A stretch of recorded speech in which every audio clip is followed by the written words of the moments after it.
Hello guys, good morning everybody. This is me Riya Srivastava from pharma background. आज मैं water purification technology का part 3 लेकर आई हूँ। आज सारे टॉपिक्स कवर कर लेंगे, तो चलिए स्टार्ट करते हैं। आज हम करेंगे microfiltration, ultrafiltration, nano और filtration, reverse osmosis, ultraviolet radiation और ओजोनाइजेशन। डिस्टिलेशन तो हम सबको पता ही है, तो ये आज सारे टॉपिक कवर करने वाली हूँ। तो पहले करते हैं हम माइक्रो फिल्ट्रेशन।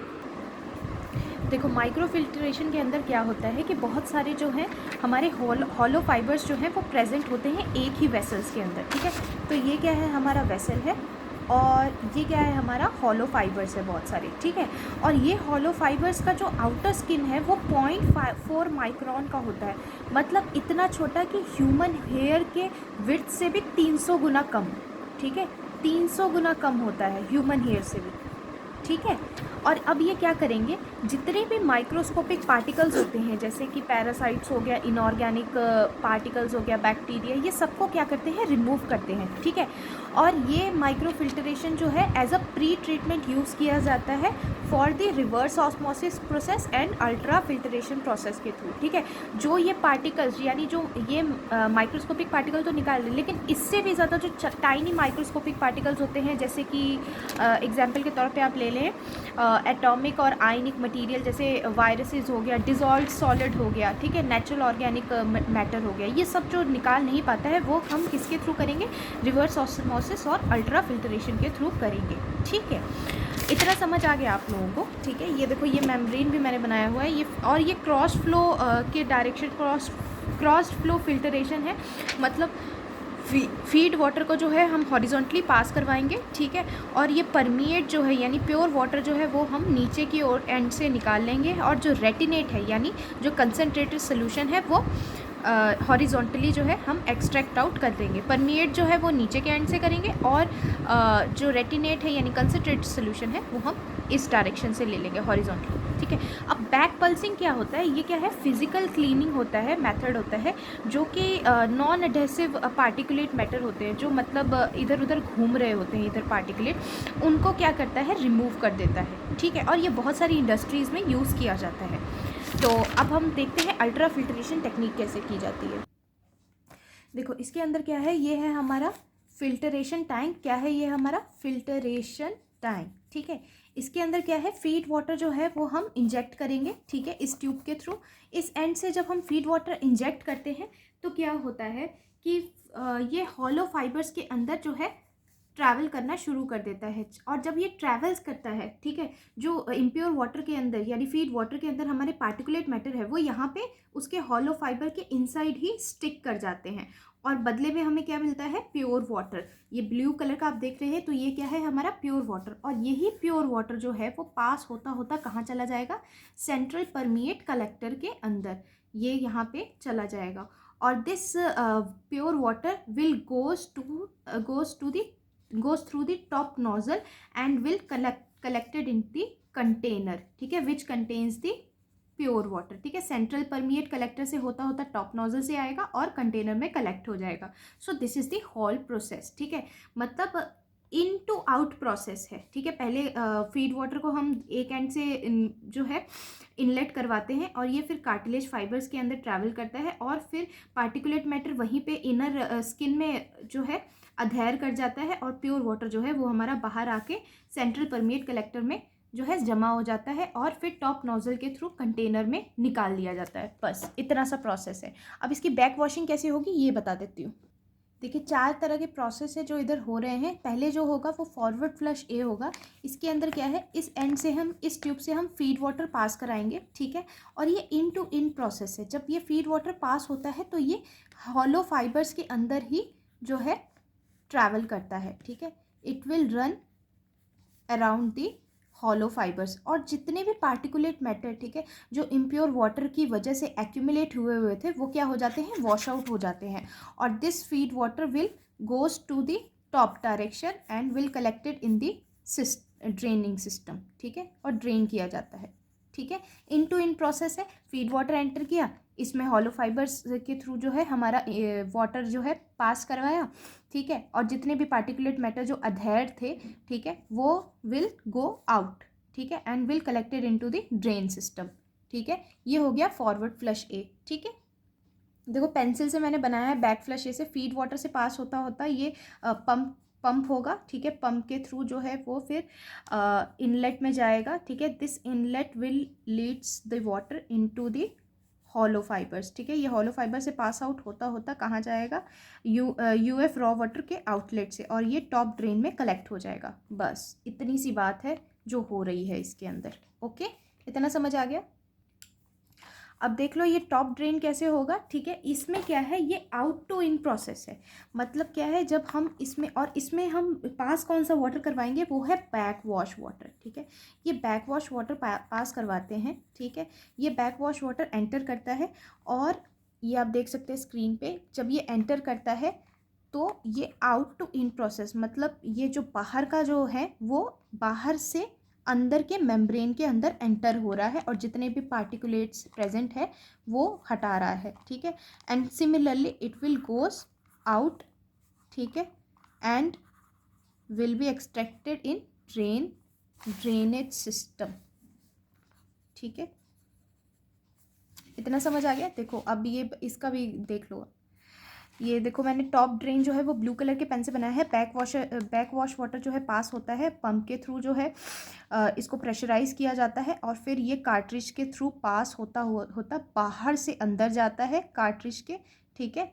बाहर से अंदर जाएगा हॉलो फाइबर्स में, जितने भी पार्टिकुलेट मैटर उसे अलग करेगा, और फिर टॉप ड्रेन से एक्सट्रैक्ट आउट हो जाएगा। दैट्स इट, ठीक है। बस अंतर यही है कि देखो फॉरवर्ड फ्लश ए और इसमें अंतर यही है कि इसमें बैक फ्लश ए में फीड वाटर जो है हम पास आउट करा रहे हैं, और टॉप ड्रेन के अंदर back wash water pass out करा रहे हैं, ठीक है।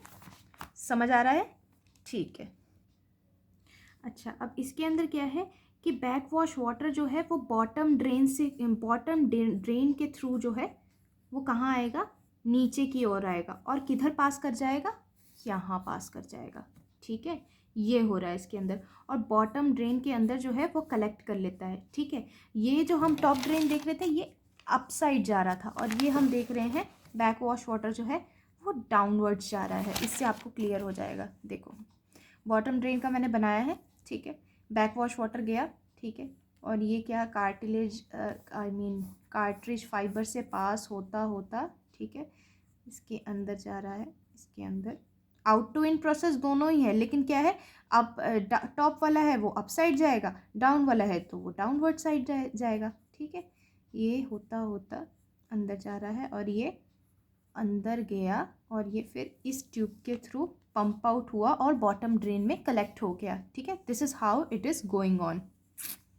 बस इतना सा प्रोसेस है, समझ आ गया। नेक्स्ट है हमारा forward flush b. Forward flush b भी जो है वो फॉरवर्ड फ्लश ए जैसा ही है। जब हमारा टॉप ड्रेन प्रोसेस और बॉटम ड्रेन प्रोसेस दोनों हो जाता है तो ये फॉरवर्ड फ्लश बी काम करता है, ठीक है। This is also an in to in process, ठीक है। यहाँ पे आप देख लो फॉरवर्ड फ्लश बी यहाँ से पास हुआ, और पास होता होता कहाँ, टॉप ड्रेन में कलेक्ट हो गया, ठीक है। आपको दिखाई, ठीक है। डायग्राम देखो, नोट डाउन करते रहना, आपको क्लियर हो जाएगा कि क्या हो रहा है प्रोसेस में, ठीक है। इतना समझ आ गया।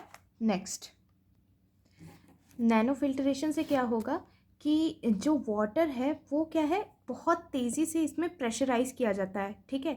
और इसका पोर साइज़ जो है वो अराउंड होगा, वो 0.001 माइक्रोन के होगा, ठीक है। और जितने भी वायरसेस हैं, जितने भी ऑर्गेनिक मॉलिक्यूल्स हैं, ऑर्गेनिक मैटर है, it will remove all of it, ठीक है। और देखो मैंने इसका डायग्राम भी बनाया हुआ है, देखो क्या क्या ये एक्सट्रैक्ट आउट कर रहा है, ये आपको एग्जाम्पल के तौर पे मैंने दिखा हुआ है। मोनोवेलेंटाइन है, मल्टीवेलेंटाइन है, ठीक है। हार्ड वाटर की हार्डनेस को रिमूव ये करता है 50 से 97% तक, ठीक है। 50 to 97% तक जो हार्डनेस है वो इसकी रिमूव करता है, ठीक है। और इसकी और क्या एग्जांपल है इसकी, जैसे कि प्योर वाटर से क्या क्या रिड्यूस करेगा, ये बैक्टीरियम है, वायरसेस है, हैवी मेटल्स है, ये सबको रिमूव करेगा, ठीक है। This is all about. और ये हम नैनो फिल्ट्रेशन जब करते हैं उसका ओरिजिन क्या है, कौन सा सोर्स ऑफ वाटर हम लेते हैं, जैसे सरफेस वाटर हो गया, फ्रेश ग्राउंड वाटर हो गया, ये सब हम लेते हैं, ठीक है। और ये अल्ट्रा फिल्ट्रेशन से भी सबसे छोटा प्रोसेस है और सबसे ज़्यादा यूज़ किया जाता है, ठीक है, और ये काफ़ी हद तक जो है बैक्टीरिया और ऑर्गेनिक मैटर को हटाने में सक्षम है। ओके, देखो अब हम प्रोसेस पे आते हैं, रिवर्स ऑस्मोसिस प्रोसेस। ठीक है, रिवर्स ऑस्मोसिस प्रोसेस का पहले मेम्ब्रेन स्ट्रक्चर देख लेते हैं। देखो 3 मेम्ब्रेन होते हैं, 3 लेयर होते हैं इसके अंदर। ठीक है, ये जो पॉलीसल्फोन लेयर आप देख रहे हैं, ठीक है, ये किसको स्ट्रेंथन करता है? ये पॉलीअमाइड बैरियर लेयर को स्ट्रेंथन करता है। ठीक है, और यही इसी लेयर के थ्रू जितने भी केमिकल्स, बैक्टीरिया, वायरसेस जो होते हैं वो क्या होते हैं? रिमूव होते हैं। और ये कितने माइक्रोन साइज का होगा? ये है 0.2 माइक्रोन साइज थिक। ठीक है, सबसे पतला लेयर है। और पॉलिस्टर जो है वो हमारा बेस है। ठीक है, इतना समझ आ गया? ये this is the 3 layers of the RO membrane. ठीक है, इतना समझ आ गया? Okay, next, this is polyamide layer, microporous polysulphone layer and polyester base. तो ये हमारी मेम्ब्रेन फ्लैट शीट है। ठीक है, इसको मैंने मैग्नीफाई करके दिखाया था जिसमें 3 लेयर मैंने आपको शो किए थे। तो ये हमारी मेम्ब्रेन फ्लैट शीट है। ठीक है, इस फ्लैट शीट के साथ हम जो है इसको फोल्ड करते हैं। ठीक है, ये मेम्ब्रेन फ्लैट शीट को हम फोल्ड करेंगे। ठीक है, इस मेम्ब्रेन शीट को हम फोल्ड करेंगे जस्ट लाइक दिस। ठीक है, ये मेम्ब्रेन है और इसको हम फोल्ड करेंगे इस तरीके से। ठीक है, और इस मेम्ब्रेन के अंदर हम क्या डालेंगे? हमारा फीड चैनल स्पेसर। क्या डालेंगे? Feed channel. मेरा हाथ जो है वो फीड चैनल स्पेसर है और ये है मेम्ब्रेन। ठीक है, और इसको हम फोल्ड कर देंगे। ठीक है, अब इसके ऊपर क्या है हमारा? और ये फीड चैनल स्पेसर लगाते क्यों हैं ये बताओ? ये इसलिए लगाते हैं कि वाटर के अंदर जो है वो वायलेंट मूवमेंट हो। ठीक है, वाटर जो है वो एक तो स्पेस क्रिएट हो करके वाटर में टर्बुलेंस हो और इजीली जो है वो पास आउट कर सके। ठीक है, और उसके ऊपर हम कौन सा लेयर लगाएंगे? वो होगा हमारा परमिएट। ठीक है, दिस इज, ये जो कॉपी है वो है परमिएट स्पेसर की। ठीक है, क्या है? परमिएट स्पेसर की। इससे क्या होता है कि पानी का फ्लो जो है वो इवनली क्रॉस करेगा। ठीक है, पूरे मेम्ब्रेन के सरफेस पर, यहाँ तक कि हाई प्रेशर में भी, इसीलिए हम इसे लगाते हैं। ठीक है, इतना समझ आ गया? ओके, मेम्ब्रेन का जो बैक होता है वो, मतलब ये जो है फोल्डिंग के बाद जो है मेम्ब्रेन का बैक जो होता है वो कम्प्लीटली सील्ड होता है परमिएट स्पेसर के थ्रू। ये परमिएट शीट है जो मैंने आपको एग्जांपल दिया था। ठीक है, और इस सभी शीट को एजिस के साथ में जो है वो स्टिक किया जाता है और रोल किया जाता है। ठीक है, और इसको हम कहाँ रोल कर देंगे? रोल किया जाता है और कोर ट्यूब के अराउंड किया जाता है। मैं एग्जाम्पल बता देती हूँ। ठीक है, ये है हमारा मेम्ब्रेन, ये है हमारा जो है वो परमिएट चैनल स्पेसर, और कोई और लेती हूँ। ठीक है, ये है हमारा परमिएट चैनल स्पेसर। ठीक है, ठीक है, और इसके ऊपर क्या है हमारा? ये फीड चैनल स्पेसर है, ये है हमारा मेम्ब्रेन और ये परमिएट चैनल स्पेसर। और ये मेरी जो फिंगर है वो क्या होगी? कोर ट्यूब है। तो इसके अराउंड जो है वो फोल्ड कर दिया जाता है। This is the core tube. ठीक है, जो मेरा हैंड आप देख रहे हैं वो क्या हो गया? कोर ट्यूब हो गई। ठीक है, अब क्या डायरेक्शन कैसे होता है? ये क्या होता है कि पानी को जब फोर्सली फीड चैनल स्पेसर के थ्रू पास करवाया जाता है, फीड चैनल स्पेसर के थ्रू पास करवाया जाता है, तब क्या होता है? मेम्ब्रेन का जो बैरियर लेयर है, जो सबसे पहला हमने पढ़ा था, पॉलीअमाइड बैरियर लेयर तक पहुंचाया जाता है। ठीक है, ऐसे प्रेशर लगाएंगे कि फीड चैनल स्पेसर से पानी होता हुआ बैरियर लेयर के पास पहुंचे। ठीक है, फिर वही पानी क्या होता है? मेम्ब्रेन सरफेस से होता हुआ परमिएट चैनल स्पेसर से आता है। ठीक है, फिर पहले क्या? फीड चैनल स्पेसर पे आएगा। ठीक है, फिर और ये जो फोल्डिंग करी थी इसके हम कहाँ पे डालेंगे? बैरियर लेयर पे डालेंगे। ठीक है, यहाँ से पास हुआ, यहाँ से पास होता होता इस मेम्ब्रेन पे जाएगा। ठीक है, जो फोल्डेड है, और फिर परमिएट स्पेसर पे जाएगा। ठीक है, इतनी बात समझ आ गई? ऐसे ही ये फिर जो पानी जो है हमारा फाइनल रिसाइकल्ड वाटर होता है। ठीक है, कोर ट्यूब के अराउंड क्या हो रहा है? ये देखो, ये कोर ट्यूब है हमारी। ठीक है, ये किस तरीके से पास कर रहा है? स्पाइरल डायरेक्शन में जो है वाटर हमारा घूम रहा है, और यही वाटर घूम घूम के कहाँ जाएगा? कोर ट्यूब के थ्रू। ठीक है, ये पूरा जो है इम्प्योर वाटर पास होता होता कोर ट्यूब में जाएगा और हमारा सबसे प्यूरिफाइड वाटर जो है एक्सट्रैक्ट आउट हो जाएगा। ठीक है, ये सबसे ज़्यादा प्योर वाटर होता है। ठीक है, स्पाइरल डायरेक्शन आप देख सकते हैं ऐसे। ठीक है, इतना समझ आ गया। ठीक है, और यही पानी जो है हमारा फाइनल रिसाइकल्ड वाटर होता है। ठीक है, ऐसे ही बहुत सारे, ठीक है, ये हमने पहला देखा, ये कोर ट्यूब मैंने सॉरी, ये आपको मैंने बताया ये वेसल्स कैसा दिखता है। ठीक है, ऐसे ही 7 वेसल्स जो हैं वो एक स्पाइरल वाउंड एलिमेंट्स जो हैं वो क्या है, लोड किए जाते हैं एक प्रेशर वेसल में। ठीक है, ये है प्रेशर वेसल, ये है क्या, प्रेशर वेसल, और ये है हमारे 7 वाउंडेड एलिमेंट्स। ठीक है, 1 2 3 4 5 6 and this is the 7th।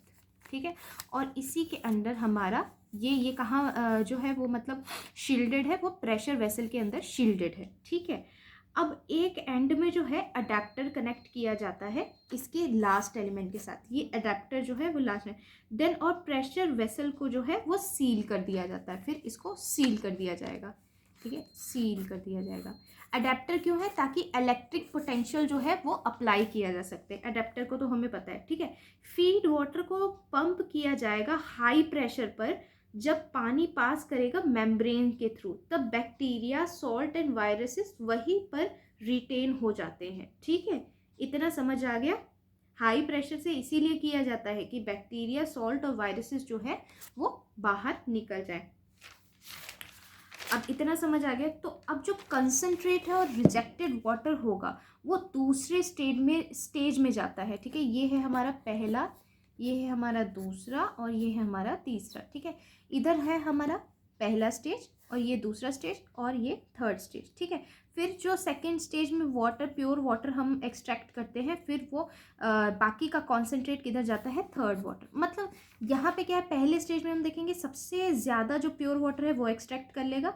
ठीक है, जैसे स्टेज 1 में 52 वेसल्स लगे हुए हैं, तो सबसे ज़्यादा प्योर वाटर यहाँ पे एक्सट्रैक्ट होगा। फिर जो कंसनट्रेटेड सोल्यूशन है फिर स्टेज 2 में जाएगा, जिसमें 24 वेसल्स, प्रेशर वेसल लगे होंगे। ठीक है, तो वो बाकी का एक्सट्रैक्ट करेगा। और उसी तरह स्टेज 3 में जहाँ पे 12 प्रेशर वेसल प्रेजेंट होंगे, ठीक है, वो वहाँ से अपना वाटर जो है वो एक्सट्रैक्ट आउट करेगा। ठीक है, अब मैं एग्जाम्पल बता देती हूँ आपको। ठीक है, एग्जाम्पल देखो, हर टाइम जो है मतलब इंडस्ट्रीज़ में नॉर्मली कितना जो है एवरेज होता है, 58 मिलियन लीटर फीड वाटर जो है वो एंटर करवाया जाता है इन सिस्टम्स में। ठीक है, और इस सिस्टम्स में जो है 65% पानी, RO वाटर जो होता है वो पहली स्टेज में, और 35% जो होता है वो स्टेज 2 में।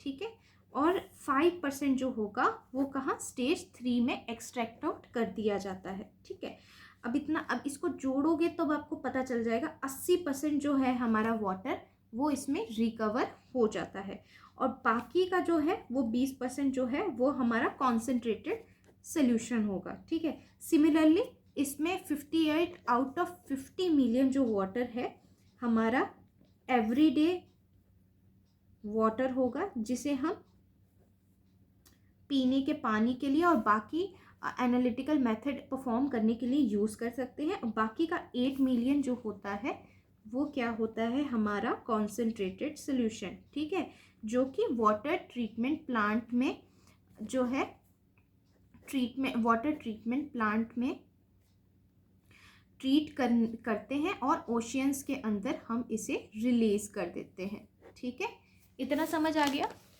समझ आ गया। ओके, ठीक है, तो अब ओजोनाइजेशन प्रोसेस में चलते हैं। ओजोनाइजेशन में क्या होता है, हम जब पॉन्ड वाटर से वाटर एक्सट्रैक्ट करते हैं, ठीक है, तो ये वेंचुरी इंजेक्टर के थ्रू वाटर ट्रीटमेंट टैंक में जाता है। अब ओजोन जनरेटर में क्या होता है, जब ऑक्सीजन अल्ट्रावायलेट के कांटेक्ट में आता है, रिएक्ट करता है, तो O3 बनाता है। अब ये जो हमारा O3 है ये बहुत ही अनस्टेबल मॉलिक्यूल होता है। ठीक है, ये जल्दी ही O2 में बिखर जाता है। ठीक है, तो इसीलिए हम इसको वाइब्रेंट ऑक्सीडाइजिंग एजेंट भी कहते हैं। ये क्या करता है, बैक्टीरिया या किसी भी पैथोजन का सेल वॉल को है एकदम तोड़ फोड़ देगा, ठीक है। यूवी सिर्फ और सिर्फ बायोलॉजिकल संभालता है, लेकिन O3 जो है वो बायोलॉजिकल एंड केमिकल दोनों संभालता है, ठीक है। तो ये आयंस को रिमूव करेगा और उसके कारण जब आयंस रिमूव करेगा तो इसके कारण टेस्ट जो है वो चेंज होगा, ठीक है। इतना समझ आ गया। तो O2 जब रिएक्ट करेगा यूवी से तब क्या बनाएगा, O3।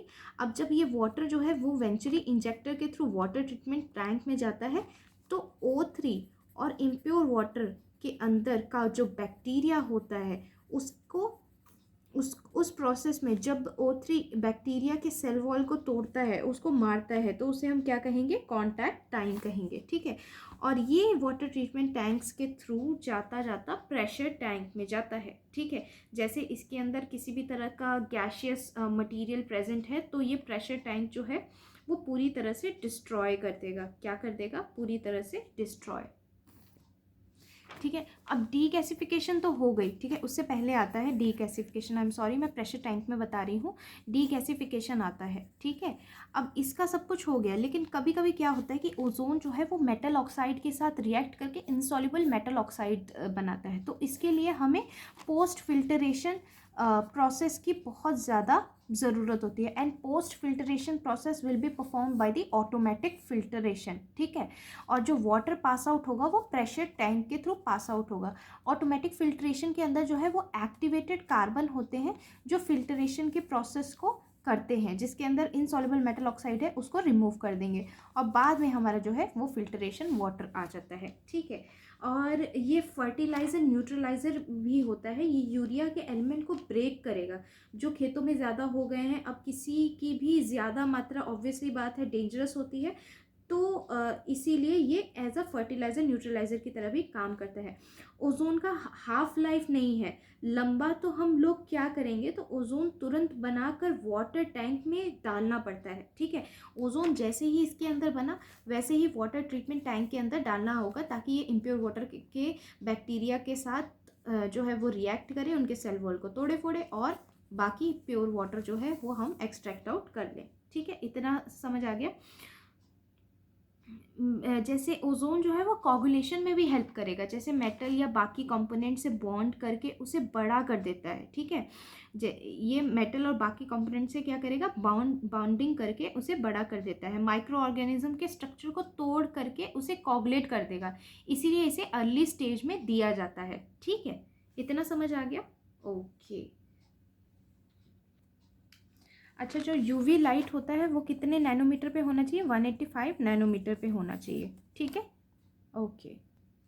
अब लास्ट हम देखेंगे यूवी वाटर प्यूरिफिकेशन, ठीक है। इसमें क्या करते हैं, ये स्टेनलेस स्टील चैम्बर होगा हमारा, ठीक है। आप देख सकते हैं स्क्रीन पे ये स्टेनलेस स्टील चैम्बर है, ठीक है। और क्वार्ट्ज का पाइप होगा, फिर उसी पाइप में यूवी लाइट को जो है ट्रांसफ़र करवाएंगे, ठीक है। यूवी लाइट प्रेजेंट होगी इसके अंदर और क्वार्ट्ज के लगाने का पर्पस ये होगा कि पानी यूवी लाइट के कांटेक्ट में ना आए, ठीक है। क्वार्ट्ज स्लीव लगाते हैं, ठीक है।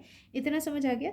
ये एंड कैप है जिससे कनेक्शन देंगे क्वार्ट्ज ट्यूब को, फिर वाटर इनलेट से वाटर अंदर भेजेंगे, वाटर इनलेट से हम वाटर जो है वो अंदर भेजेंगे और यूवी लाइट के एरिया में जितना भी पानी जो है वो एक्सपोज हो रहा है तो इससे ये क्या करेगा, वायरस, बैक्टीरिया, सिस्ट या कॉलीफॉर्म, जितने भी तरह के पैथोजेंस या वायरसेस प्रेजेंट होंगे उसे किल करना शुरू कर देगा, ठीक है। और यूवी लाइट की यहाँ पे वेवलेंथ कितनी होनी चाहिए, इसकी मैं बता देती हूँ। वेवलेंथ होगी 254 नैनोमीटर, इससे कम ज़्यादा होगी तो ये इफेक्टिव नहीं रहेगा, ठीक है। और ये अगर इफेक्टिव नहीं रहेगा तो माइक्रो ऑर्गेनिज्म के डीएनए को डिस्ट्रॉय नहीं कर पाएगा, ठीक है। ये भी स्क्रीन पे देख लीजिए, ये ऐसे ही डिस्ट्रॉय उसके पिरिमिडिन डाइमर को जो है वो डिस्ट्रॉय कर रहा है, ठीक है। इतना समझ आ गया। और ये सब होगा जब पानी के फ्लो में एक्सपोज करेंगे, ठीक है। ये सब तभी हो पाएगा जब यूवी लाइट को प्रॉपरली पानी के अंदर जो है वो एक्सपोज करेंगे, ठीक है। इतना समझ आ गया। अच्छा, और माइक्रो ऑर्गेनिज्म, बैक्टीरिया और वायरसेस, ठीक है, ये किल तब तक पानी के अंदर तब तक किल होते रहेंगे ज़्यादा से ज़्यादा जब तक हम, वो डिपेंड करेगा कि कितने टाइम तक हमने यूवी लाइट के अंदर वाटर को एक्सपोज किया है, ठीक है। फॉर एग्जाम्पल कॉलरा ले लीजिए, ठीक है, इसका माइक्रो ऑर्गेनिज्म जो है, इसका टाइमिंग कितना होगा, ये 5 से 10 मिनट के अंदर जो है वो डिस्ट्रॉय होगा। उसी हिसाब से बाकी के माइक्रो ऑर्गेनिज्म है जिनका एक्सपोजर टाइमिंग जो है वो वेरी करेगा, ठीक है। बस यही प्रोसेस है और कुछ नहीं है, ठीक है।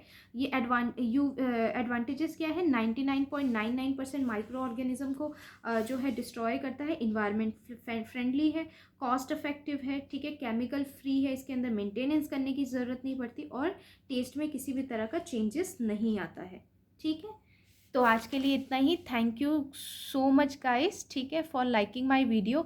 अगर आपको किसी भी तरह के डाउट्स आते हैं तो please please do tell me in the comment section. Thank you so much.